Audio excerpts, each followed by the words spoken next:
What's going on, everybody? I've got Professor EDC in the house tonight. How's it going, my friend? Ray, it's a pleasure to be here, and I'm doing great and very happy and a bit nervous. It's okay. Very happy. Okay. Cheers to you, my friend. Cheers. Ah, you got coffee or wine? You got wine today? It's no, I don't drink. It's just a bit of Coke. Oh, okay, cool. It's all good. So it's funny actually how we got to this point, and we sort of got to doing this podcast, right?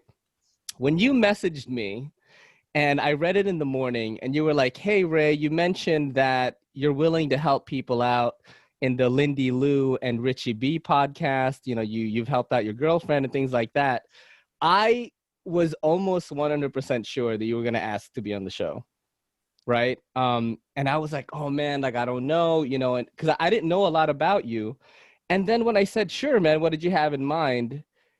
And when you asked me just a question about technology, like how to up your production value, I was like, this guy is an angel. Like, I want to talk to him because, you know, you turned out to be this completely other person. And then I kind of like looked you up, and then, you know, I checked out your Instagram page, and then I saw like Slicey Dicey mentioned you, and I watched that video, and, you know, he gave you like some praise and stuff. And then, you know, of course I trust Slicey, right?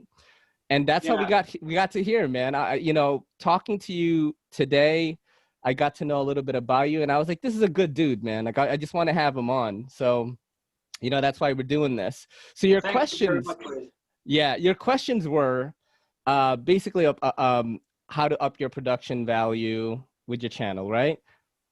Yeah, exactly. I mean, I'm not completely computer literate, you know. I mean, I know my way around basic things, but this whole thing of internet is brand new. I mean, I started the channel around January or February from this year. You're doing great. And it's been doing good, surprisingly good. I mean, I'm amazed. And I got a lot of critiques in the beginning because I'm doing this Spanish and English thing. Yep. And well, it's been working. So I'm very thankful for that. Yeah. But I didn't know, and since you mentioned it in that episode with Lindy Lou and Richie, I thought, well, maybe Ray can give me a hand with a few of the things that he knows. Yeah. I mean, look, it's my setup, aside from the podcasting setup, which I actually bought piece by piece, right? It's very simple. I think the only thing that I have, the only thing that I spent a lot of time on is the audio. And when I do, you know, the triple camera unboxings or anything like that, I focused on the audio so much because I hated the sound of my own voice when I recorded it, right? Yeah. So I did a lot of research. I watched so much different kinds of YouTube. I watched people, video gamers that stream on Twitch, how they edit their voice. I listened to photographers, cinematographers, how they do it. I listened to all these people that podcast, what they use. That's how I got into listening to a lot of these comedians on their podcasts. And that's how this whole thing was born. I was like, I want to do what they do for the knife community. I want to be funny. I want to be relaxed. I want to talk to all these knife people. But that's and really you do it great. Thank you so much, man. I'm trying my best, you know, because like, but I actually love doing it. This is my favorite thing to do, is to meet people in the community who I wouldn't be able to interact with in New York City, because there's not really a lot of us around here. You know what I mean? And now look at us. I mean, I'm in Mexico, and you're in New York City, and it's amazing because recent followers or subscribers, they are from Argentina, and from Spain, and from Ireland. You know, I was chatting with Patty yesterday. Yeah, oh, he's a great guy. With Steven. From Patty's Potato Peelers. I was talking on the phone yesterday morning, and it's just amazing. We just met and started messaging each other, and then he said, hey, let me give you a call because this is very interesting. And he called me, and we were talking like for about an hour or so. Yeah. Yeah, Patty is so, you know what's crazy? I don't know if you watched the episode that I recorded with Patty, Yeah. but Patty is very dear to me because he was around when I first started the channel and I was going through a lot of personal stuff. And he would just, like, week after week, he would just check in on me. He would be like, hey, buddy, you know, you didn't put up a video this week. We miss you. Like, how are you doing? And I was like, man, that's like, you know, I don't even know this guy that well. And he's just such a nice dude. And I've met a lot of people that are just really cool in this community. And that's what's kept me here, you know, and I'm just trying to, you know, maybe it's a bold goal, but I want to just connect us connect us together even more, you know, like put a personality to this person that the audience is watching every week, you know? So And it's amazing the connections, you know, because, well, first of all, Stephen, Patty, he's a gentleman, you know, he's just a gentleman, and I love him to death. He's such a nice person, and I've been watching him for a long time. In most cases, I am like a silent sub. So I watched many people for a yeah. long time. Mhm. Nick Shabazz, he's one of my the people that got me into all of this, Same. and I watched him and Pete from Cedric and Cedric and Ada. Ada, oh, it's amazing. I watched them silently, and Mhm. from time to time I would post a comment thanking them for their honesty and the good review that they Mhm. did. Yep. And little by little, you know, I started getting the hang of all of this thing in YouTube, Mhm. because I would just watch videos to learn, Yeah. and didn't didn't enter this relationships Yeah. that I think you and I have, like many others, have these connections, and Mm. we move in the same circle, I think. Yes. You know, there's Brian Slicey Dicey, and then there's Yeah. Complex. Oh, Complex, Metal Complex, man. Yeah. he gave me a big shout out, and I thank Yeah. him a lot. Like Mhm. Slicey Dicey with Yeah. With that channels to watch, right? You exactly. know what's crazy is Slicey Dicey did the same for me. When I was like 500 subs in, and you know, let me ask you something, because I ask a lot of the YouTube knife content creators about this. Do you ever have days where you are wondering why you do it, or like, should you stop doing it? Oh heck yeah. Yeah, like today was one of those days. You know what's crazy? Is today I don't know why. I don't even know. I guess I'm gonna mention it. So today, something weird happened where I had a strange interaction with someone I'm usually really close with, and I know that he didn't mean anything bad by this, right? And for some reason, I focused on this one negative thing all day because it made me feel weird, right? You know, I feed off the energy of my community, uh, Uh, which actually I think is a vulnerability. Not, I'm not being pompous. What I mean is I have to take into consideration what people like, but I can't get high off the positivity. You know what I'm saying? Because if you do that, if someone does something that shouldn't matter, it's going to affect you in a negative way. Like, you know, I was feeling so weird all day. And, you know, with this podcast, I was like, oh man, you know, I wonder if we're going to get along. I mean, right now you're doing wonderfully, by the way. So you could relax right thank now. you. This is really good. But, you know, that's one thing I was thinking a lot about today. And today I was really thinking like, man, why am I doing this? And like, I think it's because I did a lot of work this week. I recorded a podcast with Kelly for my Patreon. That takes a lot of editing. And I was just like, man, why am I doing this? You know, like I spend like 40 plus hours a week on you know, creating content for YouTube, Instagram, Twitter, TikTok. I'm doing Instagram Reels now. And it's just like, you know, why am I doing it? And you know I what? watched Like, them. yeah, thank you. Doing this podcast right now, this podcast we're recording right now, this is why I do it. Like the way I'm feeling right now, like interacting with you, like a person who's probably going to be a buddy of mine that shares in this passion into this hobby is why I do this YouTube stuff. Man, I totally agree with you, and I freaking love the connections that I've made from people who I never knew anything about, and they started messaging me, and you know, I almost at least once a week I have a conversation with a Spanish guy, Yeah. Who also loves blades and all, and we talk about blades and about our lives. Yeah. And what you tell me right now is, well, you know, I'm a lot into psychology and philosophy, and that I don't know if you've seen my Sunday series. I'll check it out.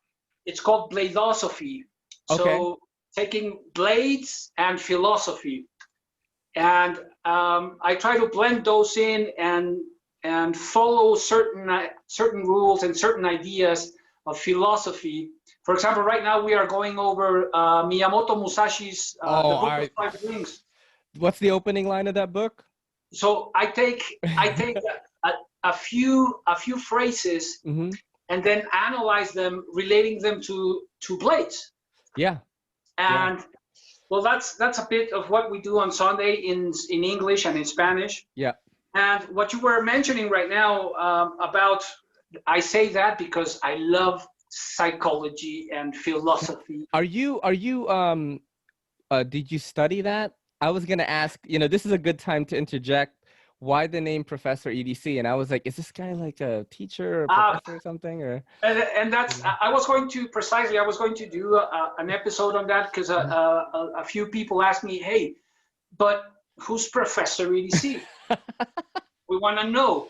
Yeah. And well, no, I studied modern languages. Oh, that's amazing. That's so cool, dude. And then I worked as a translator and in academic fields and an English teacher. Then I became a Montessori guide. Yeah. And is that like for Catholic priests or something? Montessori is... No, Montessori is a how do you say? Because in the Philippines, I've heard that word many times. And it always has to do with Catholicism, because the Philippines is like a very Catholic country. Yeah. And that's where I heard that word. It's a system of education, basically. Yeah. I don't know how to translate the word. It doesn't come to mind right now. But it's a very special system of education. And I know why I think that now. Almost every school in the Philippines is Catholic. And that's where I heard that word, because they use the same system of education. Because in the Philippines, we were colonized by Japan, Spain, and America. So like our culture takes a lot of Hispanic influences, and that's where we get those words. Like my last name is Sarion, and that sounds very Spanish, but I'm Filipino. You know, that's what it is. It sounds also French. Yeah, Sarion. Or, you know, I have like cousins named Gutierrez last name, you know, things like that. So there's a lot of that, you know. So yeah, keep going with your story. Sorry, I have ADHD, so I'm like,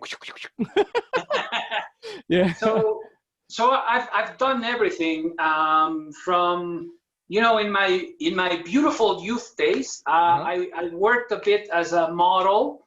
And, wow, incredible, man. But then I have also been an immigrant in the United States and in Spain. So I've been, how do you say, a worker, masonry, a mason. Mason, a mason. Yes, is it a mason? Yeah, like a stone mason or something? You're building stuff? Okay, exactly. Got it. I was a helper of a mason, and also a lumberjack. Wow. Assistant of a lumberjack. Wow, that's so cool. Well traveled. Well, I did many things in my life, and ended up working with children and teaching children about bushcraft and ecology. What? That's awesome. Yeah, it really is. It's one of the things that I enjoy most in my life. Right now, with all this COVID thing, well, around 70% of the teachers in Mexico of private schools were fired. So Oh man. I was one of those. Mm-hmm. So, and right now I'm dedicating myself I started a small business of strops, leather strops. Okay. Um, and What's the name of started, that? Are you able to order through Instagram or anything like that, or? not yet. It has Okay. been, I've been doing it in through the YouTube channel Mm-hmm. and through WhatsApp. You know, WhatsApp. Yeah, people yeah, just yeah. message Mm-hmm. me, and I ship Okay. the swaps. So Yeah. far, I'm working only in Mexico, and hopefully, because I got a contract with a European brand Mm-hmm. of um, diamond pastes, Yeah. and I'm gonna be their distributor here in America. Okay.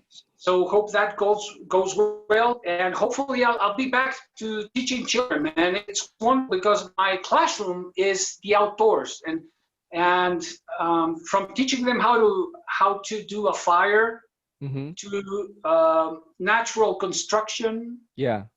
and medicinal plants, and That's. teaching Oh them man. how to use a knife. You Yeah. know, so it's elementary school, and in this overprotective and um, overprotective world Yeah. and oversensitive world, Yeah. we have taken away skills that are so important for Mm-hmm. children. Yep. And if you saw how they start learning from first grade to sixth grade, and the things they are able to do with a knife with responsibility, it's Yeah. just amazing. That's incredible, man. And I totally agree with you on that. It's like I grew up in a third world country. I didn't come here till I was 7 years old, right? So I was in the Philippines in the 80s, man. And the way we played was we played outside, you know? It's like when there would be a blackout, right? When the electricity would cut off, which sometimes happens, you know, it happens often in a third world country. When that happens in like my neighborhood, we all go outside, we play tag, we try to, you know, spook each other. And like these are the kind of like social skills that aren't you know, aren't available to the kids today, I feel. Even when I came to America, we were playing outside all the time. So all the things that you described to me, bushcrafting, learning about that stuff, man, when my girl and I are like just sitting at home watching Netflix, we're watching Naked and Afraid, that show Alone, like all this like wilderness, being in the woods kind of stuff. It's funny that we live here in New York City, but our dream home is basically either we step outside and it's like a beach, or we step outside and it's wilderness. But I'm a Uh, city boy. But I mean, I guess I grew up in my teenage years to adult years as a city boy, but I came from the countryside in the Philippines. So it's like I'm yearning to go back to that, but I'm stuck here right now. So no, no, I get it. I get it. I mean, yeah. I was a city rat all my Mhm. life. Yeah. I was born in Mexico City, one of the Hmm. biggest cities in the world, and Yep. then lived for a long time in California, and just city and city and city. And it was very recently recently 20 years ago that I moved to the province here in Mhm. Mexico, Yeah. and I together with my best friend, we started a foundation. Is it foundation? Yeah. It could be a foundation. Is that for the children that you were talking about? Exactly. Yep. So we took first world education to the children in the It, mountains. yeah. Oh, so like a rural area. That's Exactly. inspiring, man. That's very inspiring. That's really amazing. And there, that's where I got my well, before I continue, my first love Yeah. before folding knives. Yeah. Yeah. How did It you go was into that? That was my next question. it was um, full tang knives. Yeah. That's from Uh, Essie? this is a Benchmade Puko, Oh, okay. Okay. the 200 Puko. Oh, wow. This is in 3D, and so knives. Um, knives were my first love before folding knives. So it's like fixed blades, right?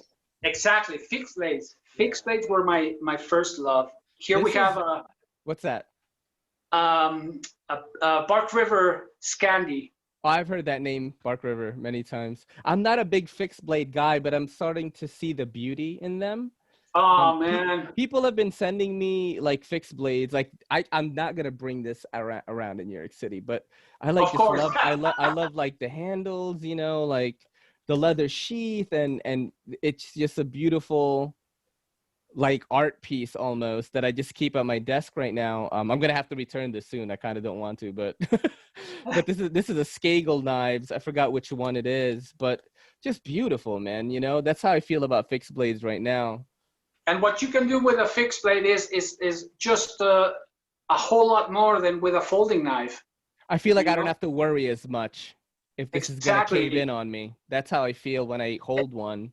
You know, even a solid folder, like a cold steel or whatever it is, like I still have that fear a little bit. You know what I mean? The cold steels are wonderful, and Yeah. um, there's the Recon Espada? one. What? Oh, Recon 1. Yeah. Yeah, this is Recon Yeah. one. Clip point. Yep. Man, this knife is so freaking comfortable. Yeah. It's awesome. It's just Yeah. awesome how comfortable it is. Uh, not enough recognition to these guys, but Yeah. cold steel has never failed me. Yeah. I always felt that whether it was a cold steel mini tough light or a cold steel Voyager XL Tanto, you know, which I've had both, Uh, just so sturdy. They're so sturdy. I've never felt yeah, like I had to worry about it, you know. But because it's a folder, I still have a little bit of that fear. You know what I mean? With a fixed blade, I feel like I could hack away at stuff, and like I don't have. totally, Yeah, that's the thing. totally. The bad thing is you can't carry.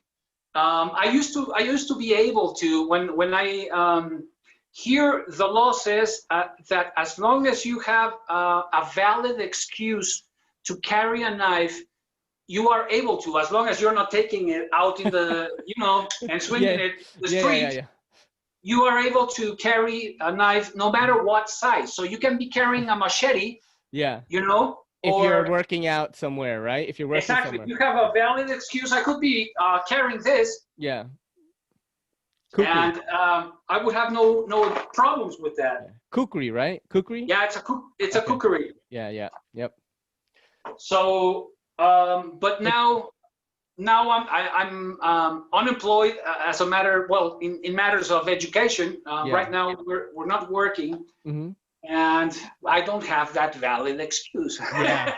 In New York City, even if it is within the city limits, I may still get tackled by the police. That's how wild it is out here, man. It's just pretty wild out here. The knife laws are in such a gray area that you always have to have that fear. So whenever I'm on the subway, I never carry it on the pocket clip. I always keep it in my pocket. And the only time I ever get to play with my knives is when I'm at work in my shop. And I'm just flipping them and stuff like that. I get to open packages, and maybe I'll walk around the neighborhood if I'm buying a sandwich somewhere, or I'll have it on the pocket clip, but that's the only time. Anywhere else, when people ask me, you know, hey, I'm going to New York City, what can I carry? And I'm like, carry at your own risk, because it's literally up to the officer or officers to decide if you are a threat or not. If they think you are, you're screwed, whether you have a 3-inch blade length or not, man.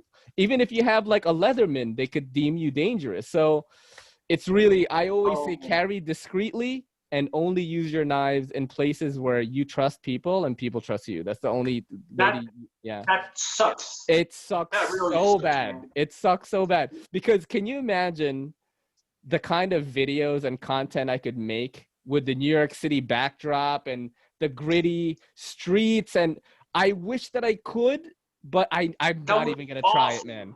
I'm not even gonna try it.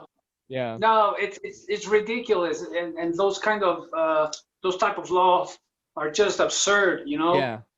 I think the statistics on murders with blade-related weapons fall into kitchen knives. Kitchen knives are the weapons used mostly for in murder cases, and you know it's yeah.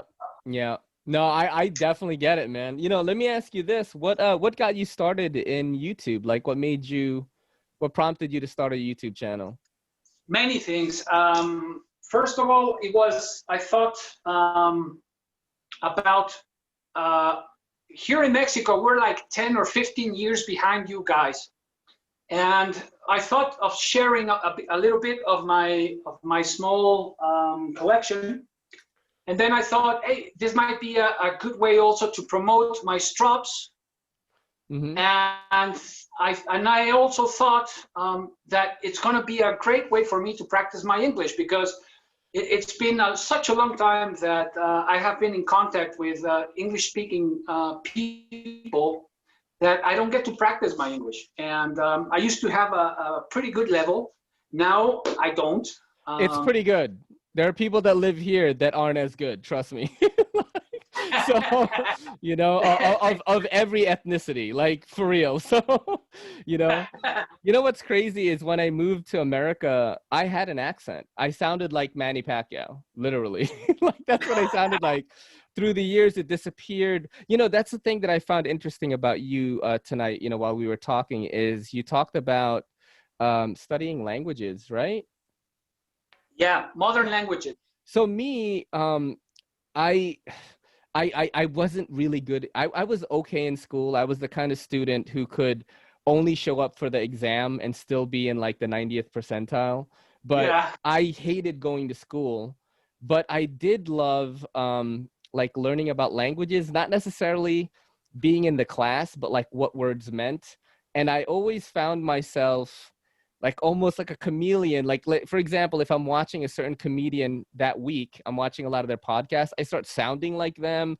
If I'm watching a lot of Korean movies, I make all these Korean euphemisms and things like that. And I'm very good with accents. So like, I don't know if maybe that was something I could have gotten into at the time. That's what I found interesting about what you said right now, because I'm like, oh, that's so cool that you got into that.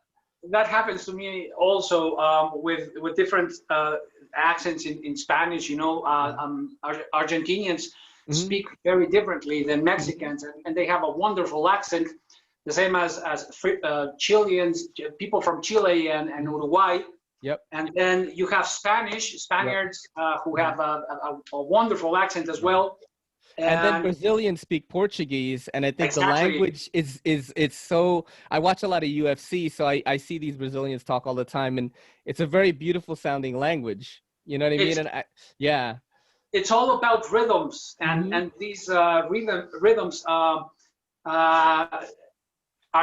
complex things, but very wonderful things, and that's, you know, it interests me.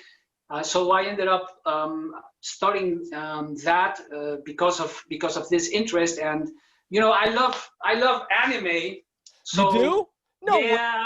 Yeah, I love anime. What do you watch?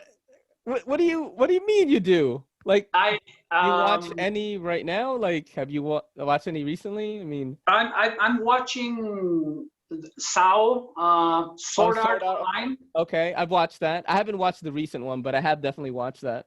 Yeah, it's the recent one, and then I'm very excited that the final arc on Bleach is gonna come out. Oh, you hold a very special place in my heart for saying that right now, because I cannot believe you just said that.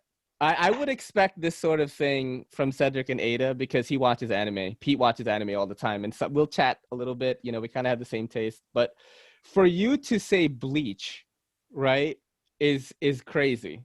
Because why? I love that show so much, and it kind of fell off towards the end. I mean, we may lose some viewers right now, but like, not a lot of people watch anime. But the Arrancar like saga is some of the best. Like, I love that whole arc where you know, I can't even get into it because I don't want to spoil it for people that may watch this, because you know, they do sometimes check it out. But yeah, I love that, man. I actually, Kelly, my fiance, she's never watched anime before. Uh-huh. And I had to build her up to the point where she can watch like a shonen anime like Bleach, because you know the Yeah. really long ones, right? Yeah. She's actually watching Naruto for the first time right now, and Uh-huh. she is like so into it. Like every time I come home, she's like, "Come on, one more episode, one more episode." Oh, I totally get it, man. I Yeah. mean, and talk about movies in Mhm. anime. Yeah. There's just so much wonderful things out there. Yeah. I love Better, cinema from all over the world. I watch shows from all over the world. I watch movies from all over the world. Doesn't matter what language it is, as long as it's a good movie and I've got subtitles, I'm gonna watch it. yeah. You know, I grew up with Saint Seiya, Mm-hmm. and Mm-hmm. older Yeah, anime. I know that. And well, I enjoy it more than because there's more to it, you know. Yes. Modern movies are just they don't have substance, you know. Yeah. Yeah. It's hard to find substance, and that's one of the things about my channel and Blades, and Mhm. well, about my life. I Mhm. try to find substance in life and in people. Mhm. So for example, there is this trilogy movie. I bet you have watched it. Which It's one? um, Rurouni Kenshin. Yeah, I've watched. I think I've watched all three of them. Maybe I didn't watch the last one, but I've watched that entire anime series, the whole thing. I've watched it. But one thing is the series, and another thing is Are you talking about the live action movie or the the actual directors. OVA? The live action movies is awesome. I Yeah. loved it. You're talking about the But OVA when he was younger, that one, or? yeah, Oh, the true story. Was it the yes. director's cut? Yeah. I don't. I think it was the director's cut. Was it when he was younger? Kenshin Yeah. was younger, and he was the Batosai, right? People And right now are wondering what the hell we're talking about. But look, guys, I'm gonna tell you right now. Take it from Professor EDC and me. Check out Rurouni Kenshin or Samurai X, which is what it's known for in America. There are these 3 movies that explain how he got this X-shaped scar on his cheek. Exactly. Some of the best like writing ever. Like, Yeah, it's you know what I awesome. mean? It's amazing. Awesome. If you like samurais, you know, they're fighting with all these bladed weapons and, you know, against all odds kind of stuff. And it's just really cool, man. You know, to get back onto the knife channel, Yeah. I'm sorry I interrupted. I tend to do that a lot when I'm enjoying myself in a podcast. It's all right. So you started your channel in January, you said, right? Yeah. So Yeah, when you started, did you have the goal of doing a bilingual channel, or that kind of just came about later? Because there's not really a lot of people doing that right now, which is very interesting because I follow like not trends. I don't want to say that, but I follow the happenings, I guess, of YouTubers of different spaces, right? Of like their rise, for example, and like I know of people that started with one language and stuck to it and is doing English now, and I find it kind of interesting.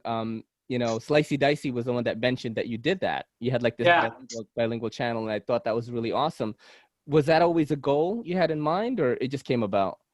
it came about, and it came about exactly because I wanted to practice my English. Mm-hmm. And I thought, like I mentioned in some of my videos, there's a lot of wonderful people doing reviews, and I didn't feel like with the English level and the knowledge, you know, to compete with Nick Shabazz. Yeah. So I had to do something different, and I wanted to do something different.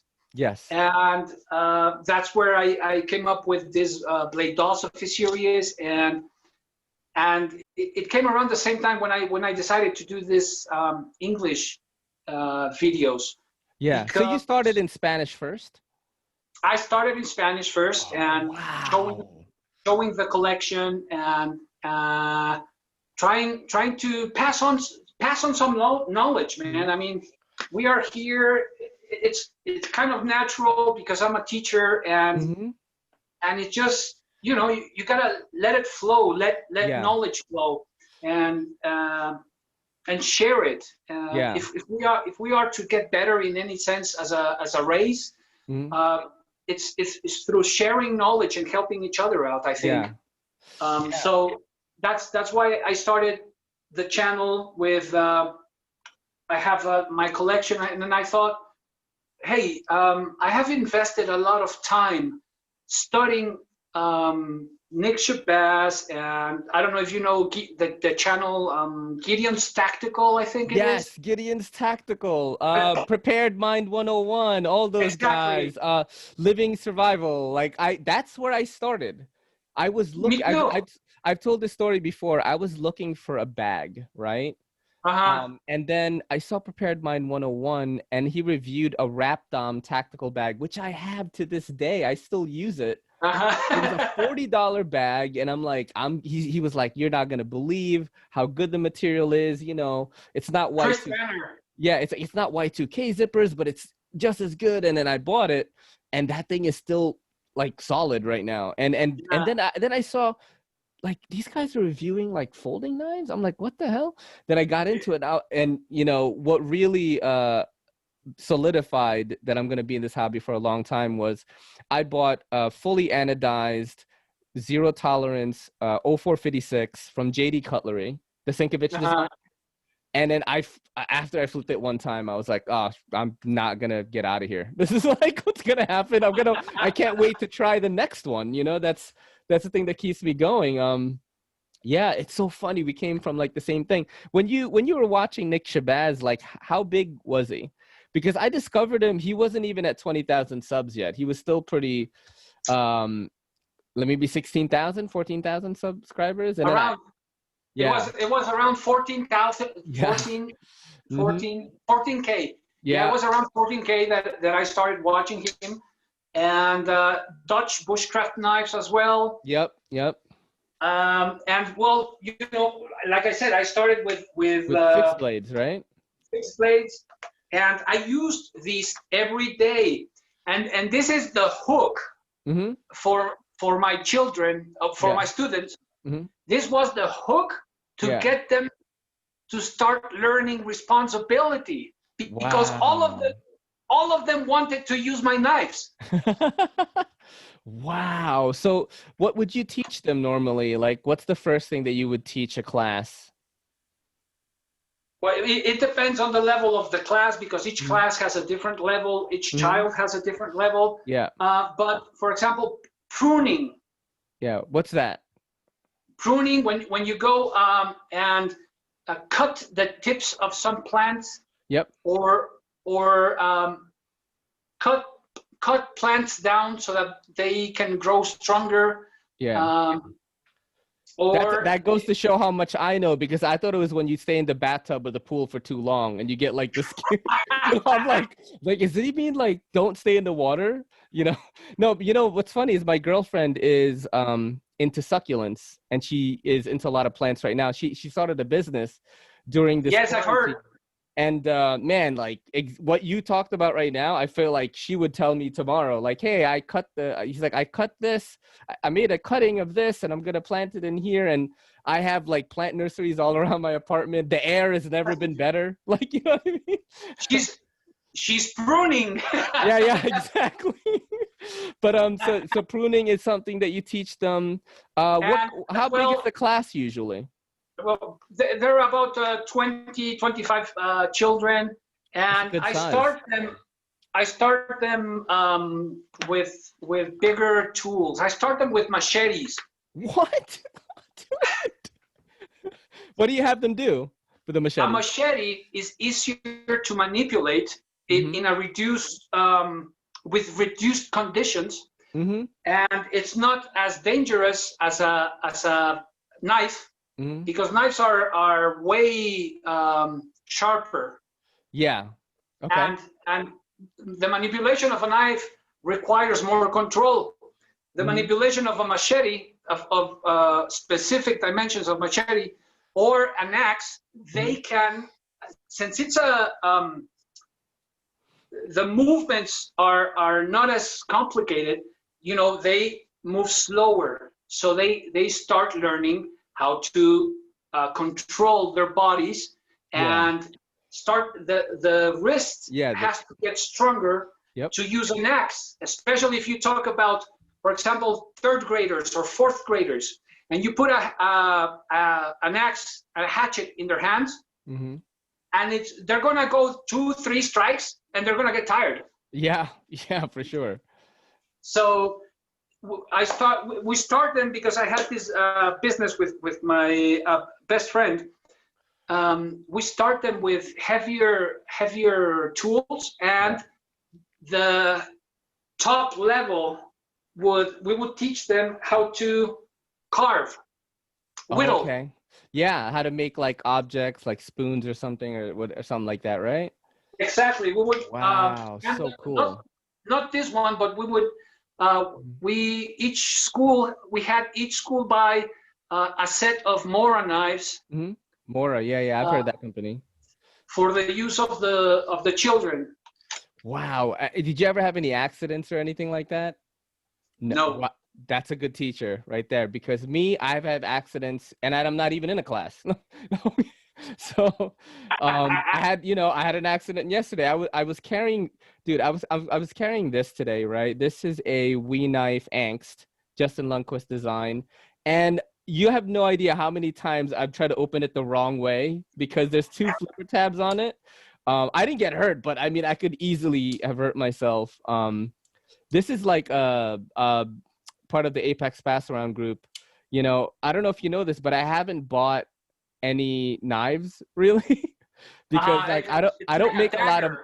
Yeah, it's only one-sided. I was scared for a second to touch it. You know what I mean? This is the side, but yeah, this thing is so light, man. I couldn't believe it. I've been posting about this a lot today because I'm just so amazed. When I took it out of the box, I was like, is there anything in here? You know what I mean? When I had to unzip the pouch, I was like, wow, this is so crazy. That happened to me with the... Which one?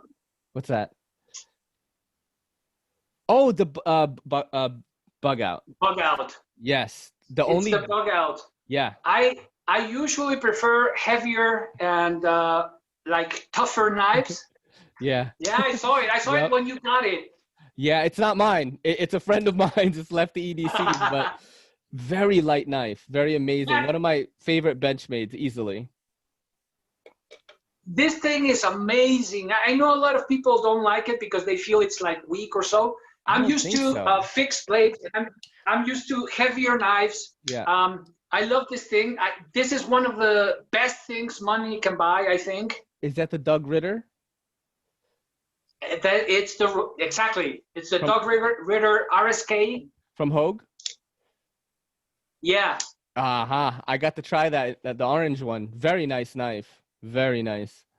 It's fantastic. It's solid. It's 20 CV. It feels the hand great. I have used it a lot, and I don't get any hot spots. Yeah. And you're actually it sounds like a commercial, but you're actually using the knives in a lot of, like, for me as a city dweller, I don't use my knives for anything other than the enjoyment of flipping them and cutting cardboard and paper. That's the only thing that I use my knives for. And taking pictures on Instagram. That's all I do. You touched a point right now. I'm stuck in I've been going at this topic for about a year and a half. Yeah. Studying it, and I'm talking to Nick Shabazz and Steven from Patty's Potatoes and Blade Banker. He's Blade Banker. I'm gonna ask him to come on. He's awesome. I've talked to him a few times. Very nice guy. Ben is awesome. Yeah, very nice, very cool dude. So I'm talking to a few people. Also Clint from Alchemy One. Okay. He's a very knowledgeable guy and a very man. He's awesome. Yeah. He helped me get because I had bad experiences with a lot of people that were selling their striders, and I got a little bit of racist comments from Really? people. Yeah, you know, Bro. things like what would a Mexican do with a strider? What? Yeah, You know what's and crazy? The thing that I was upset about today had to do with stereotype. And I was uh-huh, like, here's the thing, right? Let me ask you this, right? We're going to finish your story, but I'm going to forget this point. It's like, if I joke around about something, about my own stereotype or my own race, I'm allowed to do that. But yeah. you are not allowed to do that, whether you're my best friend or you're someone I know, especially if you're not of the same ethnicity as me. I feel like there is that weird thing, and that's what was bothering me today. Even though I knew this person only had, positivity and love for me, like I felt a little taken aback by this one joke that they made, about me. So, I mean, the racism thing, dude, I definitely see that a lot in the knife community. It kind of sucks, but I think it's more so along the lines of exposure to other cultures, maybe, or something like that. Like, It's a matter, I think, of ignorance. yeah, If you're a person who uses his or her brain, you're not going to go that way yeah, simply because you're smart. yeah, To put down a person because of anything, I mean, because there's also a lot of people that put down other people because they are ignorant, mm-hmm. and being ignorant is not a sin, because you can come out of ignorance, you can educate Right, yourself. exactly, yeah, um, it's a matter of wanting, you know. yeah, When I refer to ignorant people, I refer to people who want to stay ignorant. yeah, yeah. And in that sense, you know, I got some bad comments, I and can't you know, believe that happened, man. I'm sorry that no, happened to you, brother. there was That's another crazy. person. I was this close to buying the strider, and Yeah, when he learned that I was Mexican, he yeah. said, I wouldn't sell shit to a Mexican. What, Yeah. dude? So What um, the? I mean, really? It's yeah. 2020, dude. But then again, this from Alchemy One, Yeah. Clint helped me get the Strider SNG, Wow. and he sent it to me with, and he didn't ask for anything, man. It was just a favor.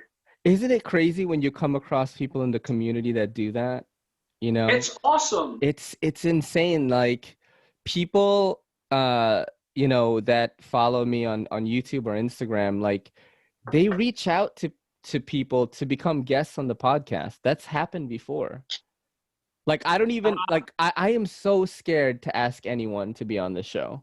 I feel like this show is nothing, right? And I love doing it, but I feel like I don't have the merit to ask a channel to be on my show. And my viewers will go and ask these people like, hey, you should do Ray's podcast. And I'm like, it touches me, of course, you know what I mean?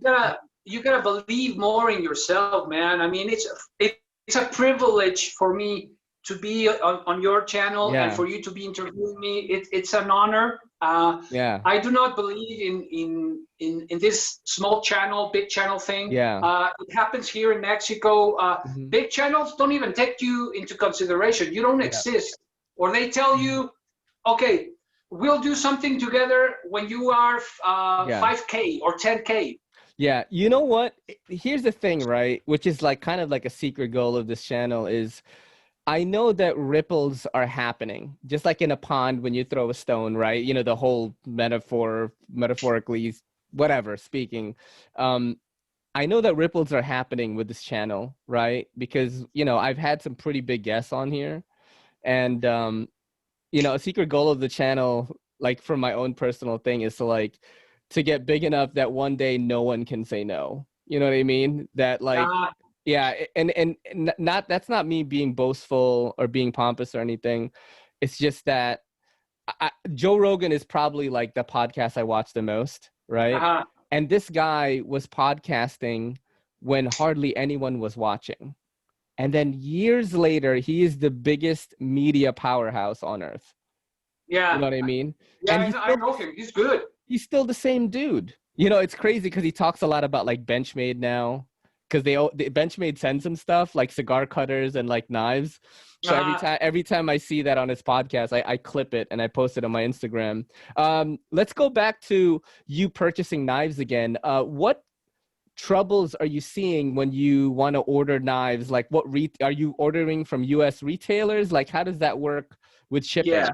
I order from DLT Trading. It's Okay. basically the only company that's and I think Knife Center. I'm about to try Knife Center. Mm-hmm. Um, So no White Mountain Knives, no Smoky Mountain Knife Works. I think it was I don't the RSK the whole grader is an exclusive from, I don't know if it's Smoky Mountain or White Mountain. It's one of those. But anyways, a year ago they did ship it, and a few months ago they were shipping Mexico, and then I communicated with them and they said that they were going to ship again to Mexico. Yeah. It's a big problem. It's a big problem because taxes. Yeah. You can pay from 20% to 30 to 40% extra the price of a knife. Wow, that's crazy. If your knife costs $100, add to it just from taxes. Yeah. $40 more. That's $140. And then then you have to pay shipping because the shipping is like $30 again or something like that, right? So you're paying $170 for a $100 knife. Mm-hmm. So and it's really hard to get any good knives. I have been very, very lucky. Mm-hmm. I saved up from selling my strops and when I had a job and all, and that's how I got my collection from basically last year. Yeah. I know that knife. Which one is that again? This is an SOCOM Elite Microtech. Yes, SOCOM. Okay. Yeah. Okay. And I've been very lucky, fortunate to. Last year, I was able to make most of my buys. In the last 2 years. Yeah. So now you very difficult. Are you still purchasing knives now, or you're kind of just going through the collection? No, right now I'm going through the collection, and let's see. This was a gift sent to me from the United States. Yep. This is a poker strike, I think it is. Yep. Who sent that? Like one of your viewers? It's oh my God. Chris. And I just met the guy in Instagram. Yeah. Chris Smith. Christopher Smith, I think it is. Okay. And he just sent it as a gift. Mm-hmm. So, that kind of generosity I have seen in the United States, and going back and forth. Slicey Dicey got two amazing Zabenzas. Yeah. When he was sick, 2 subscribers just gave him. Yeah. That's amazing. Man. Yeah, my subs, man. It's crazy how people support our channels and stuff like that. And I'm overwhelmed sometimes, like I don't know, I'm weird. Like it seems like I don't, but I do have a lot of self-doubt, and if I have a tough day and then I come home and there's all these like messages and emails, and maybe there's a package or two waiting at home, and this person writes a note. That's the Wuhan, bro. That's COVID. No, I'm just kidding. That's another thing actually right now. A fellow knife reviewer buddy of mine, I'm not going to say his name, not Slicey Dicey, another guy has COVID right now, and he's recovering, and I'm going to have him on the podcast, because I think that people need this firsthand information. Kyle Lankier. Well, what do you mean? How do you know it's him? Because Kyle is also Yeah, I'm a sub and yeah, we are friends. yeah, He gave me a big a beautiful shout out. yeah, I think this is the most beautiful shout out I've seen. yeah, yeah, He gave me a beautiful shout out yeah, some months ago, yeah, and I keep up, continue to communicate with yeah, Kyle. He's yeah, an awesome guy, yeah. very honest. You know how I found out? He messaged me, and he's in the Apex Pass Around group with me, right? He said, "Hey, buddy, I just want to let you know I tested positive for COVID, and I'm about to send a knife to you. Do you want me to send it to you? I don't know what the deal is with the surface transfer and all that stuff." And then, like, I honestly, with this disease, I feel like no one has any fucking idea what's going on. Like, not the world leaders, not the experts, not anybody. And I told him, I was like, listen, you should skip me because my lung collapsed when I was 23 and I don't have insurance. Like, I can't risk like getting sick, right? But Yeah, every couple of days I'll message him and say like, hey bud, no need to reply to me. I don't want you to waste the energy, but I just want to make sure you're doing okay. Like, I'm sending you positive vibes. Like, I'll send him messages like that. And yeah, really cool dude for him to even just like say that to me. Really awesome guy. But the reason why I have him on is, one, he has a pretty cool YouTube channel, and also, like, I think some people in the community are kind of like oblivious and think the disease is fake. Like, it's not I, fake because people that we know are getting it and getting real sick. and Most people don't feel anything, but it is real. You know what let I me tell mean? you, yeah, let me tell you Yeah. one thing. Well, Yeah. two things. Yep. Kyle is a very honest and very straightforward Hmm. and a very caring human being. Yeah. And I love his channel and what he did for me, and really hope he gets well. Me too. Uh, Me too, man. and on this COVID matter, from people that I've known, um, it's about 22 deaths Yeah. of That you COVID. know? That you know?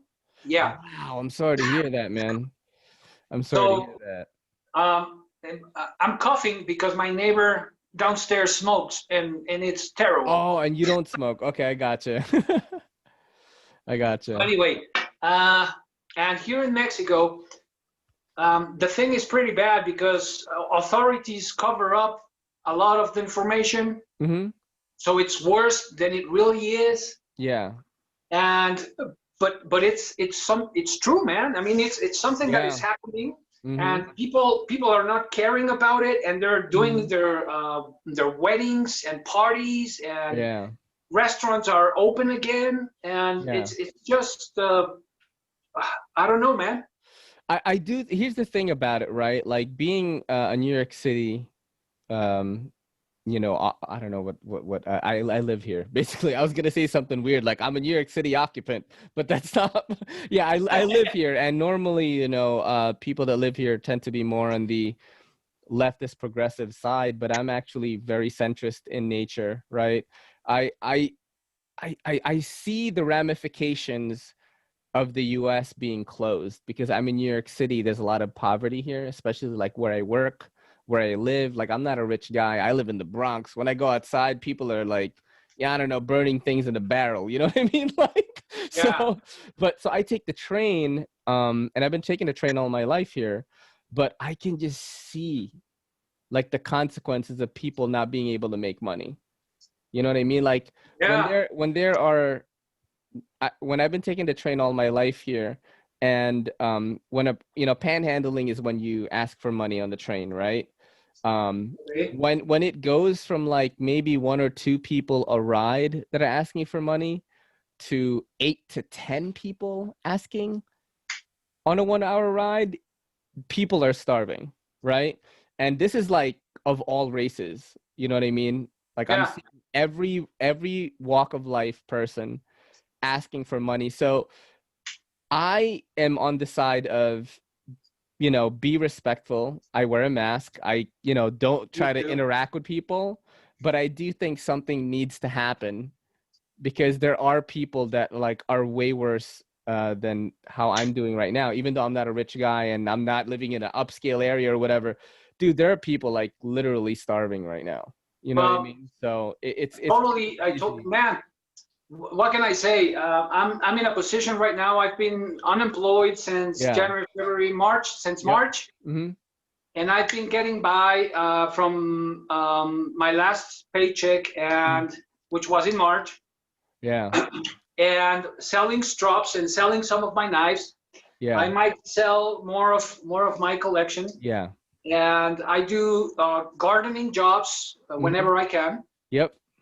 and but that's how I get by, Mm-hmm. And right now, if I was totally honest, I barely get by to pay the rent. Yeah. So, and that's not the worst, man, Yeah. because there are people that are doing much, much worse. Yeah. That and the government, I don't know what the hell they're thinking. I don't want to Yeah. go into politics a lot, Yeah. I mean, we're not gonna do that. This is like a general cover of the topic, you but know. the thing is, people are hungry, man, Yeah, dude. Yeah, and for real.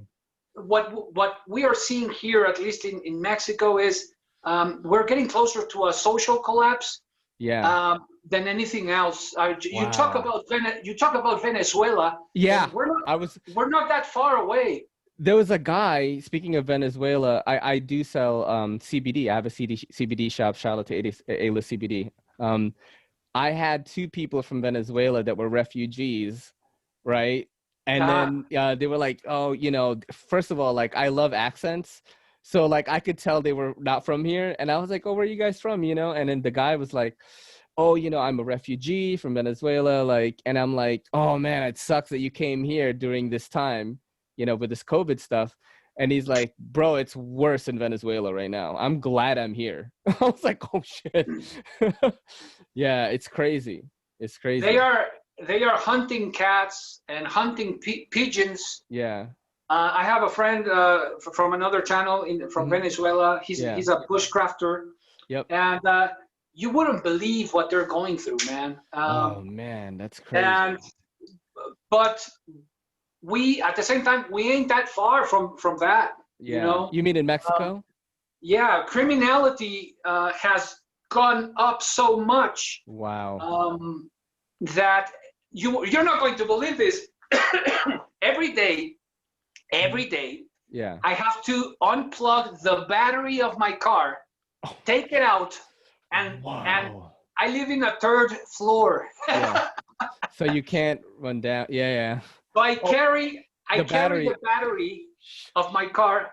Why? Because I They're gonna have take it. had 5 batteries Oh, stolen. shit, dude, that's so crazy. That's like in the Philippines, it's kind of like that, man. My brother is there right now. He's a director over there. He has a pretty big YouTube channel actually called Beyond Reviews. He got like 15,000 subs. He does tech, but he's a director, so he's got all the cinematic chops. You know what I Uh-huh. mean? And he's got a team behind him. Really good channel. But yeah, when I lived over there, same thing happened. People would steal our radio. People like would steal stuff out of our Jeep, because like we have open air Jeeps, you know what I mean? Not the Uh-huh. hard top, in Philippines, it's like that. But I know all about that. A crazy story that I've never told in a podcast was in the Philippines, it's very common to have like a maid, right? Even though you're Like a not a what? rich, a maid. Oh, okay. Yeah, Yeah. because that's actually a pretty big profession in the Philippines. Even abroad too, people leave the Philippines to become maids somewhere else. Here in So Mexico too. yeah, so I don't know if that's something that we took from you guys or whatever, because we're an amalgamation of cultures in the Philippines. Uh-huh. Yeah, so we had this one like, I don't know, he's male, so he's like a butler, right? I guess that's what they're called, Yeah. but he's been in my family for a long time. His name is Manoy. And this girl, they were so crafty. Okay, none of us were home. I was in school, my dad was at work. They go to our house, ring the doorbell. they speak my dialect, first of all, which is like in Bicol, that's in Naga City. So that's like a different dialect than what you would speak in Manila, which is where we lived. You speak Tagalog in Manila. She was speaking our dialect. She was like, listen, I'm Tio Boy's like niece. My dad's nickname is Boy. And then he was giving the whole spiel like, oh yeah, we're picking up the TV and all that. And he gave her the TV. And the funny thing is, as she was leaving, he runs outside and he goes, Miss, and he gives her the remote. Dude. And I remember when we got home, I'm like, where's the TV? And then, oh, my dad was so mad. But that's how clever they are, man. Like, they research you. They realized we spoke Bicolano, and he ran after her and gave her the remote. It's a story I've never told here, but it's just hilarious, man. You know, hey, when people are hungry, they got nothing else. Like, you know, they'll do whatever. I was kind of like, whatever, you know, we'll buy a TV or something, you know. But that was a funny story from over there. But it's tough, man. I mean, like I told you, when we had the rural school Mm-hmm. in a rural community, we also worked with the community, and you see with farmers, when you see the level of their poverty, it's totally different than what you can imagine. Yeah, and yeah. so it's amazing, because you can understand other people by knowing a little bit of their lives. Mm-hmm. When these people, they have 9, 12 children. Yep. And they have to feed these 12 children. Mm-hmm. And if they have a bad harvest, how do you say, a bad harvest, yep, what are they going to do? Mm-hmm. Yeah. And that's a big problem of the cartels as well, because yep, when a leader comes, talks to them and offers them a certain amount of money, a certain amount of seeds, and they say, you have to plant the seeds. Yeah, you grow this motas, right? Grow the motas, man. Exactly. You have to take care of the mota. Yeah, yeah. And I'm going to pay you this, and at the end, I'm going to pay you more. Very enticing. And when you have 12 children, mm-hmm. and you didn't make enough from the harvest, what are you going to do? I mean, it's not an excuse, but I did get to understand a little bit better people from the rural communities, and which is a different case in the cities. But the economy is so bad that there are no jobs. Money isn't flowing, mm-hmm. and everything's stuck. Like we are at home. Yeah. Everything is stuck, you know? Wow. And we're getting closer to a social collapse. Yeah. Yeah, it's a really wild thing, man. Even like when this is why, because I'm on Twitter all the time, right? And Twitter is basically, you know, it's like woke central. I don't know if you know like the term woke, right? No. Do you know that? So that's kind of like a person that is virtue signaling a lot. Like they're trying to be virtuous and promoting this on social media. Do you understand? Yeah. So there's a lot of that going on on Twitter, and you know, people are like, "Oh, America is this terrible. We have this dictator president or whatever." You know, say what you want about America and what we're going through right now. I would rather live here than literally anywhere else, because I came from a third world country. I have family members that don't have cement as a floor. They have literal ground in their living room. Like I have. Totally, So when I read this stuff, I'm like, you guys have no idea how good you have it here. Yeah. Like you have no idea. Like it's so much worse. Like everywhere else, you know. My niece is here right now from the Philippines. She's just she's a freshman in college. She's 18 years old, and she was like, she was looking at her phone. She's like, "Oh my God, Tito, you have internet everywhere? I'm like, yeah, yeah, everywhere. And then she just loves it, man. You know, this is her first time in America. It's just crazy how No, yeah, these comforts that we have here is crazy, and people just take it for granted. They think like it can be so much worse. exactly. It can Yeah, always be worse, and yeah, that's something that I have also seen in the knife community. When there's a lot of people that how do you say um, that that bitch about yeah, um, or complain. Complain is yeah. a better word. Okay, let's be civil about it. They complain about it. that Okay. com- that complain about they are extremely picky Yeah. when you have such a wonderful blade. Is that the rat two? Exactly, the red one. Rat one. I have the two. The rat one is good too, though. Yeah. I I think this knife is the goat of budget knives. Yes. I'm glad you use that terminology. You're much cooler to me right now. Yeah. Yeah. Okay. No, I agree with you. That is one of the best introductory knives, period. If you could make a suggestion to someone that's new, get a Yeah, rat one or two, and you're going to love it. You're going to notice, give them a shitty knife and then give them a rat one or two. And they're going to be like, wow, this one is so much better. It's not that much more money, but you can tell that much more care was put into this one. yeah. Mm-hmm. And then, but there, we have come to a level of peakiness, Mm-hmm. that we can uh, throw away to the trash Mm-hmm. a knife that is something like this, Yeah. or a ganso, Yeah. Yeah. or because it's not An American made knife or? because it's not an American made knife, because it's not a Spyderco, because it's not a Yeah. Sebenza. What is that? Which one is that? The 31. Oh, Sabenza. Yeah, yeah, yeah. I've only tried the 21, and the Inkosi is the only one I've tried. Small. Uh-huh. Mm-hmm. And it's the same thing with steels, Yeah. this level of, and I understand because Yeah. I use them. Yep. One of the things that you mentioned, that I do use my knives. Mm-hmm. I use them a lot more with my job, of course. Mm-hmm. But I'm always using them. I'm doing gardening jobs and stuff like that.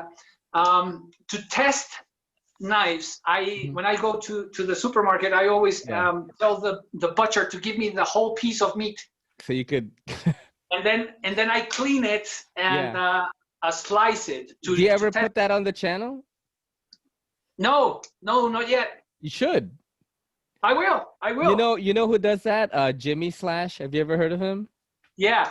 I heard from Jimmy Slash from your channel. Really? Yeah, he cuts the brisket, man, with like a bunch of stuff. Like he'll take like a cleaver and like just start cutting brisket. And he's such a jolly guy. I love him, man. He's so cool. But yeah, he was the one that like I was like, man, this guy's cutting a lot of meat. Like he's got like ribs. Like, awesome, you know. But yeah, that's an interesting thing. To be able, one of the things that exasperates me about the collection is not being able to use my knives, because I'm a user. Yeah.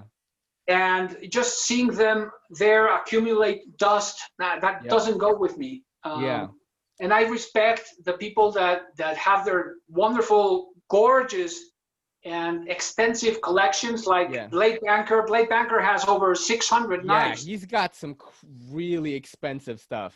And he's got crazy and beautiful beautiful knives like Casey Gray.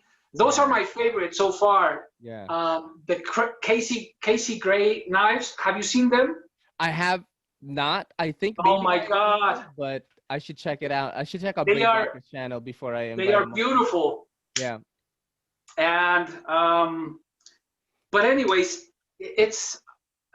it kind of bothers me the terminology. This is a tool. Yeah. And I love this as a tool. Yep. But it bothers me that the term pocket jewelry. Pocket jewelry. Yeah. Okay. I don't like that.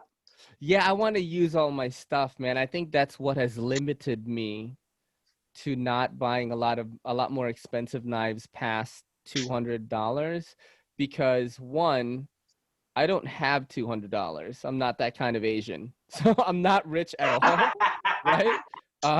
And if I did have a little bit more cash flow, maybe I would be more lenient. Like for example, I had an Artisan Cutlery Centauri sent in to me from my pass around group, and it was the prettiest knife I've seen all year, man.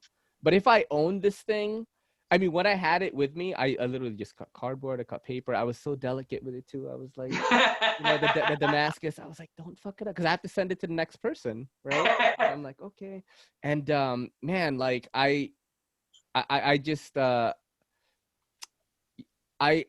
want to use knives at a higher quality. Like I'm trying to get into that sort of $400 plus price point because I want to know what the next level feels like and what I will use those knives for in my daily like city living, right? Which is basically the same thing. I'm just gonna be more careful with it. But that's kind of like where I'm at in my knife journey right now. I like getting hold of the budget stuff too, just so I can like talk about it on the channel. I just love checking knives out in general, man. I still haven't gotten past that, but I gotten a taste of what that sort of $400 price point feels like, and I want to try more of them. You know, it's tough. It's tough. Yeah. I mean, I was talking exactly about this with Patty because I'm going to do another tag video. Mm-hmm. And we kind of compared ideas, and it's how can I say it? We found out that the best range of prices is between $150 and $250, around there. I agree with you on that. Around that ballpark, because. And this, Nick Shabazz spoke about this in many of his videos. Yes. Diminishing returns. Exactly. Some 2 years ago. And these videos are fantastic. Everyone should watch them. Yeah. So you remember that curve when comparing cost, price and quality, and how when you go up in the range of price, the difference between quality and the price it shortens. So there is a bigger difference when you have a less expensive knife and you see the quality in it. Yeah. I am still wondering. This is something. I still haven't gone through the honeymoon phase because in this case there was no honeymoon. Yeah. But with the Sabenza, you think about around $620 to get it here. Wow, that's how much you paid? And is it worth it? Is it worth it? I mean, the quality is there. Yeah, of course. That's how I. The materials are there. The design is there. I'm not saying this is a bad knife at all. And I'm loving it, but it's difficult. I have to try to be objective. Yeah. To pay that much for a tool. Yeah. When. If I'm honest, and I'm going to use this like I use my other blades, if I am doing a gardening job, I'm going to stick this into the ground to cut bamboo roots. Yeah. And it has to cut them, right?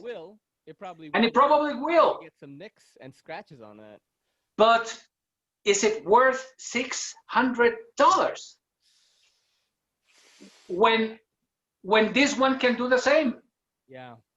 For a third of the price. Yeah, it's tough.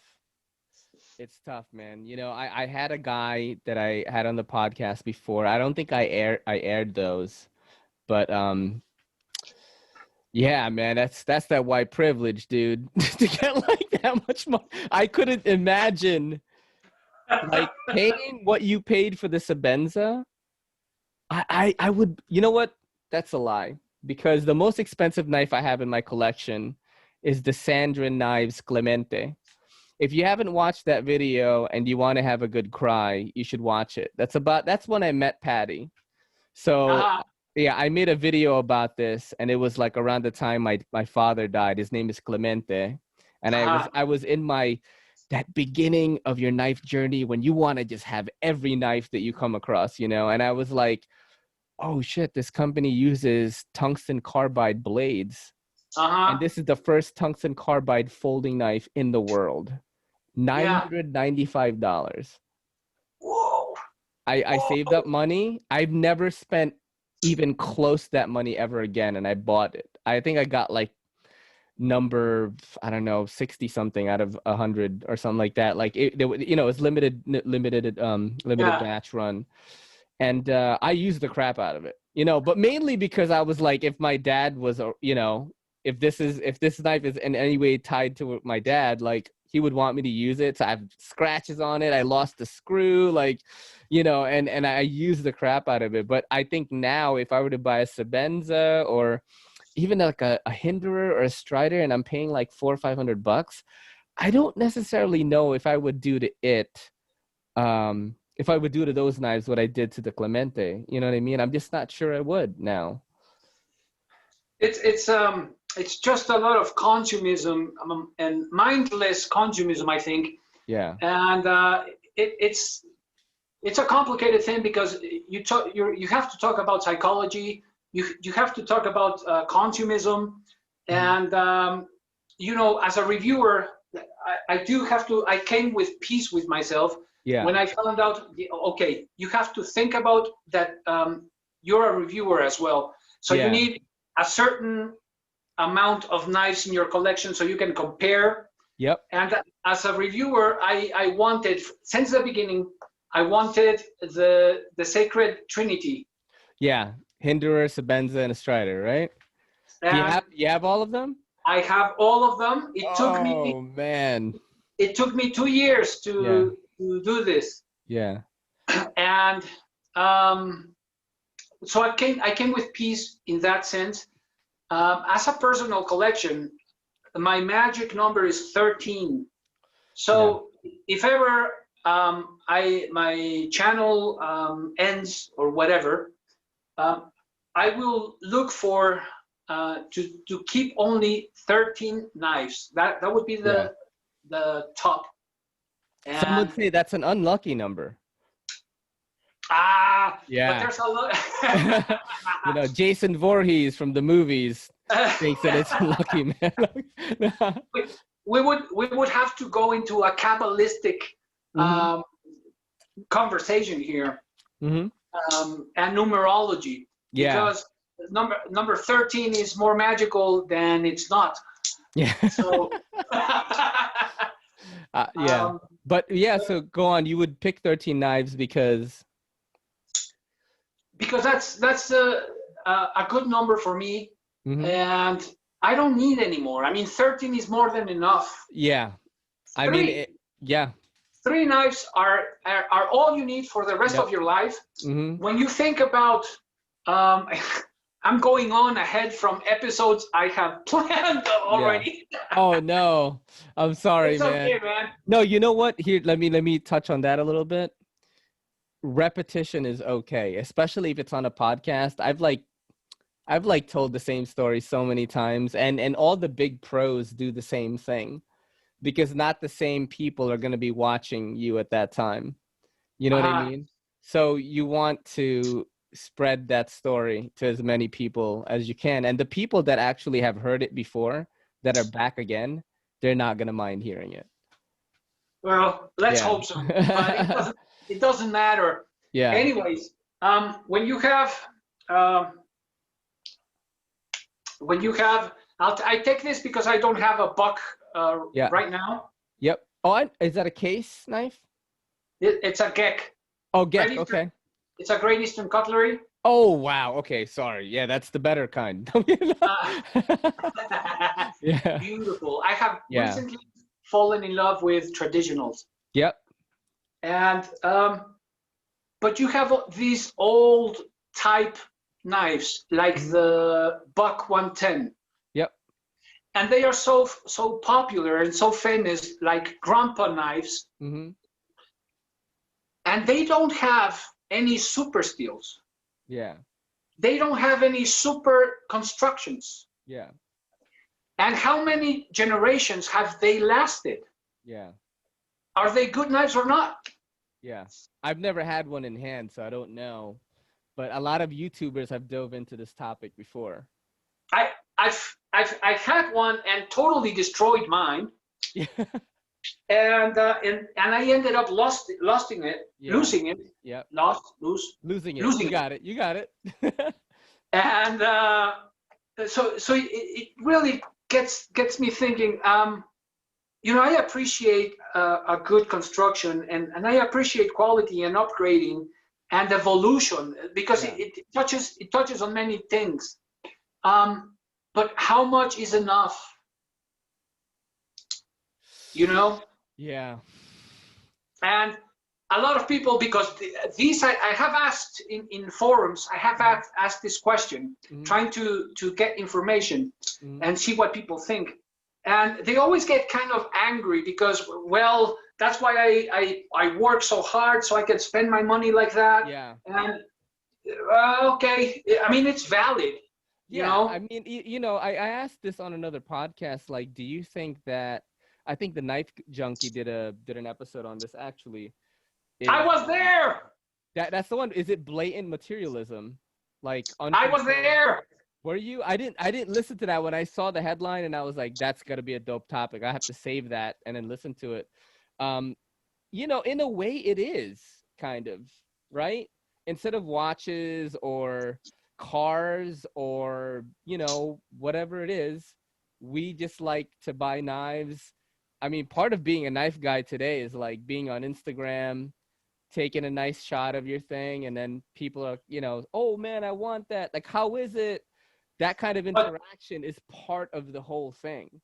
But when does it stop, Ray? Yeah. I mean, the thing is, you know what's crazy? It's I've kind of stopped because I realized that I can't afford to buy anything.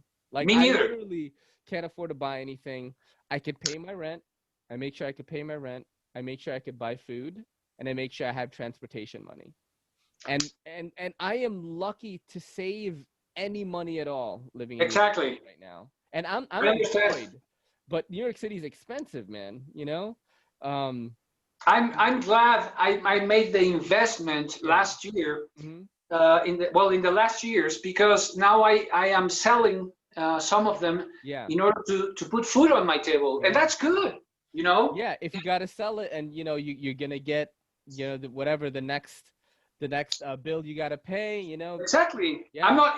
It's not something joyous, you know. It's not. I'm not happy, but it's just that, and I can go on and pay my rent and put food on my table, and that was a good decision. But in matters of being in the search of happiness, because I'm with this topic all the time, you know. I study search of happiness. Yes, I have been studying Buddhism for about 16 years. Yeah.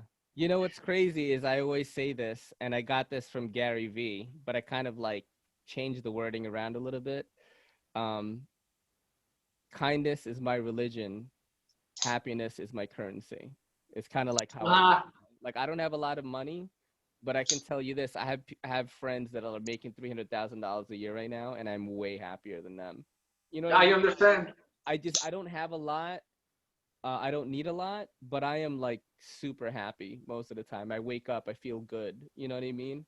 And that's the thing about humans, you know, reaching that level of content, appreciating and being happy with what you have. Yeah. And that's something, even in marriages, that has been lost, you know, because you're not happy with what you have, with the wife you have, and you go on and change wives, and it's just this. The times that we are living are complicated, and if we don't think a little bit more and scratch the surface, we are just absorbed like by the wave when you're swimming in the ocean. Yeah. Like I'm this. scared of swimming in the ocean, man. I watched Jaws too early, and I've used that line on this podcast many times. I'm afraid of the ocean, but I'm fascinated by it. But yeah, go on with the swimming in the ocean. We are getting engulfed, and I think Exactly. yeah, When the wave falls on you and it engulfs you, and it just you go under the wave and you roll in the underwater. yeah, yep, You know, so I'm gonna go a little bit boring right now. yeah, Nietzsche spoke about this, about hmm the superhuman and hmm the herd. yeah. And Not boring at all, by the way. I have always been interested in that since I Mhm. was a teenager. Yeah, And I started a spiritual path there, like many other people. mhm. And it has led me to wonderful insights. But the one thing that I get from all of this is, well, there are many things, but to be your own person and to think more than the majority. If Yeah, you think more than the majority, because the majority is, I don't want to be rude, yeah, but if you see, at least in Mexico, yeah, if you see YouTube in Mexico yeah, and the YouTubers, the really big YouTubers, yeah, their content is shit. yeah. It's Wow. it, it's just it's just ignorance to its fullest, Wow. and it gives you nothing as a human being. It just distracts you. It Yeah, just makes you focus on fun and sex. There's yeah, nothing wrong with fun and sex, yeah, um, but when your life is focused on that yeah. and on mindless activities, hmm all of these activities are wonderful. But when you make them mindless, you hmm know, then we become just animals. Yeah, And when you see YouTube here in Mexico, at least, and you see the very popular, very, I don't know, have 3 million subscribers, yeah, 1.5 million subscribers. yeah. And their content, what is their content? Gossip, hmm starting fights. Yeah. Um, I don't know. It's It's just pretty very. much like what's going on here. Although there are a lot of talented content creators on YouTube in America, you know, Uh-huh, a lot of the top people, there are a lot of people that do that same thing that you're talking about right now, you uh-huh. know. You know, that's you know what's crazy, brother? We've already talked for almost an hour and 30 minutes. I don't care because this is going really well. But yeah, to go back to what you're talking about, like when I look at knife YouTube, right? I watch so much YouTube and it's not even knife people most of the time. You know, when my buddies show up on my feed or my time or whatever it's called, timeline feed, whatever it is, Yeah, I'll watch it just to give them props, to encourage them because they're my friends. I thumbs up. I do what I can, but most of the time I'm watching like other stuff, you know? And when I discover, like I've discovered a few people that are doing content so far beyond the scope of what the community is seeing right now. Like that guy uh-huh. I sent you, I don't even know if you watched any of his stuff or not. I sent you a Not link. yet. Yeah, that guy, you're gonna be, first of all, the guy is like an Emmy award winning motion graphics artist that Uh-huh, happens to be an EDC lover. uh-huh. Not a big channel, under 500 subs. He's got like 3 something. I It doesn't found matter. him and I was like, bro, I'm gonna have you on my podcast this week because I was so excited to get this, you know, new like fresh blood into the community, right? Yeah, Because I love creativity. That's why my favorite people to watch is Cedric and Ada, yeah. Advanced Me Knife too. Bro, Advanced Knife Bro. Yeah, You know, just really good cinematic sketch comedy kind of stuff is what I love to watch in knife YouTube. And the guy that I sent you just does motion graphics work that is just beyond anything you'll ever see. It's like watching the news with stuff happening, and then he's talking about like, you know, like a, I don't know, like a Wii knife, like angst or something, you know, like, Yeah. and he'll just be talking about it, and then some fancy stuff will happen, and it's just a new, like, fresh take on what we are doing. You know what I mean? Like, Yeah. and that's really what excites me, man. Um, I really like that. You know, before we start closing out, I'm gonna answer some of the questions that you had for me. Right? Because I think it will help a lot of people. To those of you who have survived the onslaught of this great conversation that I've enjoyed, right? Me too.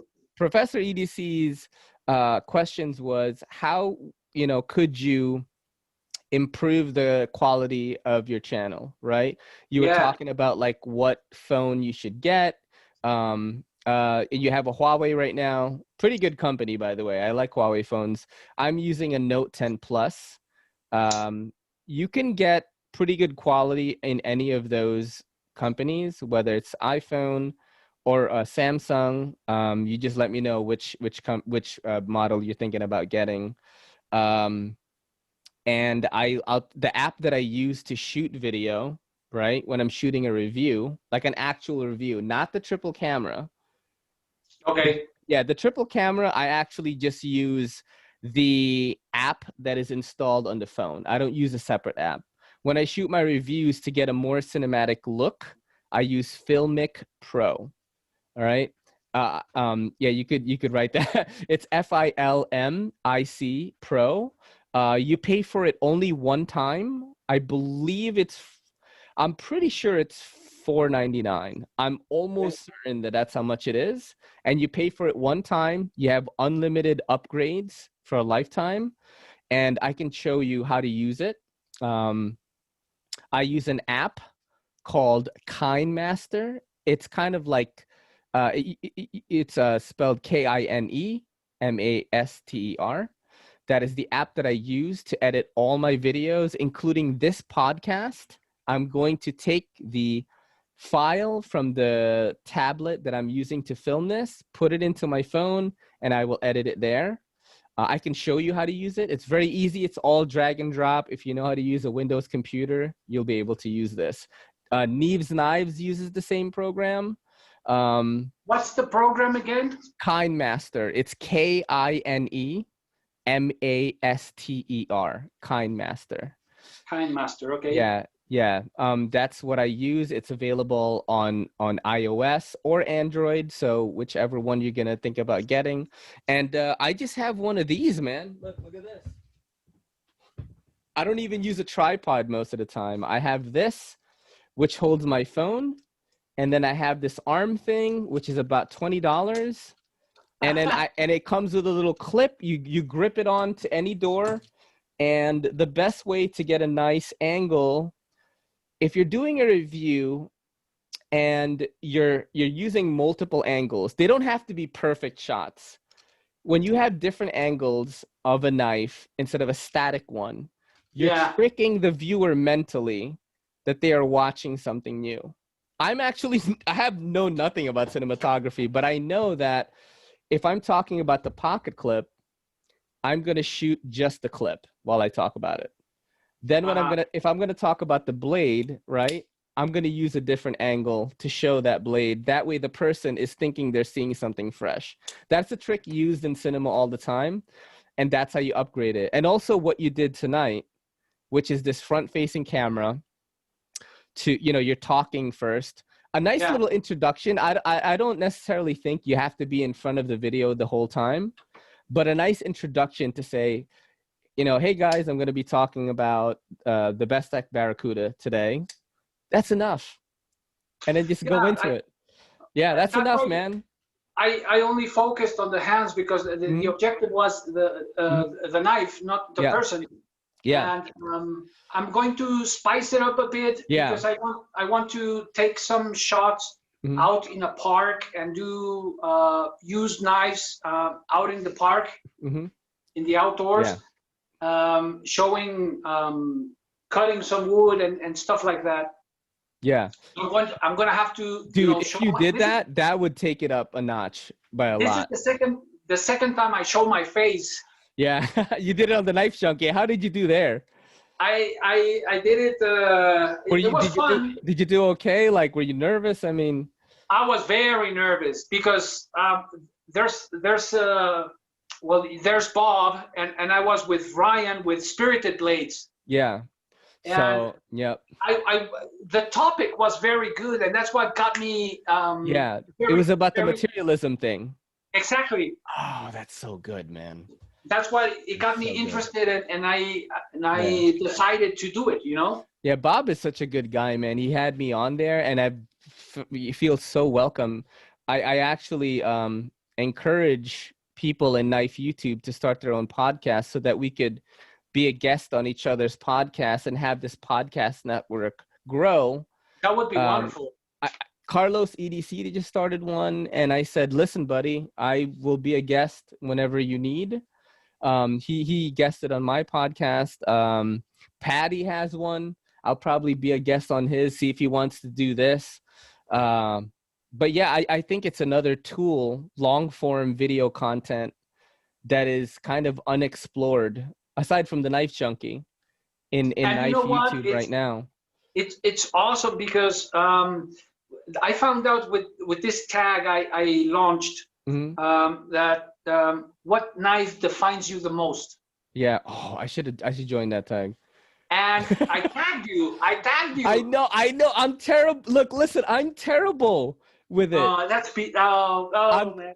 No, you know why? It's like, it's so hard for me because, look, let me just give you a perfect example of how my day went today. I woke up at 7. I work out for an hour, right? And then I go to work from 12 to 8. And the whole time I'm at work, I'm editing a podcast. I was editing my Patreon episode, and I have to splice clips into it that Kelly and I are watching on camera that we're reacting to, so the audience can enjoy it with us. Kind of like an America's Funniest Home Videos kind of thing. And it takes time. I'm doing it with my thumbs on my phone, so the editing, it definitely takes a lot of time. I've released a video almost every single day for this week, and I edit it that day. I have so many videos shot already, which is a good thing. Shooting videos ahead of time and then just having it to release is good. But I edit mine. That's the difference with me, is that I don't just put it out. I have to put the cameras together. I have to sync the audio. I have to make sure my lips are moving at the same time. Like the knife sounds are at the same time, because I'm only using the audio recorded from this mic for all 3 videos. There's a lot of moving parts. It's tougher. It's tougher than people think. It really is. And I'm doing it on my phone, which is the crazy thing. When there is a couple of knife YouTubers or EDC YouTubers that edit their stuff, but they edit it on a computer, so they have a lot more freedom, right? The last thing that I want to say about upgrading your channel content is just keep doing it, man. That's it. The more you do it, the better you're going to get. You were talking about how you wanted the focus to be more about the knives than your personality. If you think about my channel, it's all about my personality and not the knives, really. So there's no wrong or right way to do it. Just keep doing it. If you keep doing it for a year, for 2 years, for 3 years, you're going to be amazing at it. You're going to find your own niche, your own groove, and then you're going to be able to do that, man. That's it. That's my best advice to you. If you need me to give you a list of the stuff that we talked about, I will. And I just want to, I just want to thank you, dude, because this was a really eye-opening conversation, and a very good conversation, actually. I wasn't sure how this was going to go. Like I said in the morning, if you would have asked me to be on the show, I wouldn't have liked it. But the fact that you didn't, I was like, I'm going to have him on the show because of this. You had such an innocent question for me. I Yeah. really thought it was like, hey man, can you do me a favor? Like, can I be on an episode? But instead, I love answering the questions that you asked me. You know what I mean? So, dude, thank you so much, man. This was such a great experience. Thank you. It's an honor for me, and I just want to say a couple of things. Yeah. If you, Sure. the first, I am the sum of many wonderful people, Mm-hmm. and those people I would like to thank a few. If they watch, I hope they watch, because Yeah. your channel is awesome. Oh, thank you. But and I really enjoy it. Yeah. But it's Nick Shabazz, Slicey Dicey, Metal Complex, Pete from Cedric Canada, just a whole bunch of people that I have followed and learned from. This guy you mentioned, I have some memory things that Alchemy 1, Blade Banker. Alchemy 1, Yeah. Alchemy 1, Blade Banker. Kyle, right? Yeah. The Knife Bro. What's his name? Advanced Knife Bro. Advanced Knife Bro. Dude, he makes me crack up so much, man. I love him.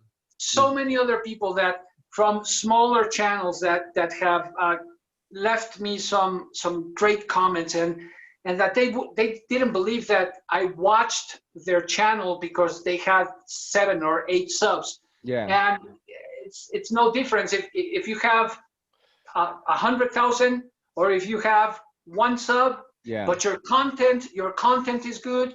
Yeah. Then I'm gonna watch it. So I want to thank all the people that I have learned from. Kyle Lanfear as well. Yep. And good dude. And I'm learning from you, Ray. Thanks, man. I think keeping an open mind and not believing that we have arrived to the climax of knowledge or of anything, and just being open to learn, because the moment we stop learning, it's the moment we die. Yeah, not good. Not good. So, and I really want to thank you for having me. It's been fun, and I'm not a person that has a lot of friends. Yeah, and I like it. I'm a very introverted guy, believe it or not, man. I'm very introverted. I most of my interaction with people comes from this podcast and the DMs and comments and emails that I get on Instagram or YouTube or whatever. You're welcome on the show anytime, by the way, if you have any special project that you're doing, or if you just want me to plug something. Also, when you were talking about knife sales, if there's any way that I can help, if you want to sell something, you know, you need some cash and whatever, and I could help promote it, and it's like some really cool knife, just let me know. I'll plug it in a video or a podcast just to help you out. And you know, I want you to tell the people where they can find you. You are on YouTube and Instagram, right? Yeah, I'm in YouTube as Profesor EDC with 1 S because it's in Spanish. Yeah. Profesor EDC. Profesor EDC, okay. Profesor EDC, and in Instagram as well, Profesor EDC, and you can find me in Facebook under my real name is Israel Duquois. Okay, cool. So you're gonna have to send me that, and then I'm gonna put the font in. Yeah. But bro, it has been a pleasure, man. Like I said, you're welcome here anytime. And thank you, just man. let me know what you need from me, man, and you got it. This is your boy in the NYC. It's me, Ray, and this is the EDCCP saying peace. And glad to have a new friend in you. Thank you, Ray. Oh, man, awesome. Yo, don't forget to hit that subscribe button, and don't forget to hit that bell icon so we can squad up in the comments.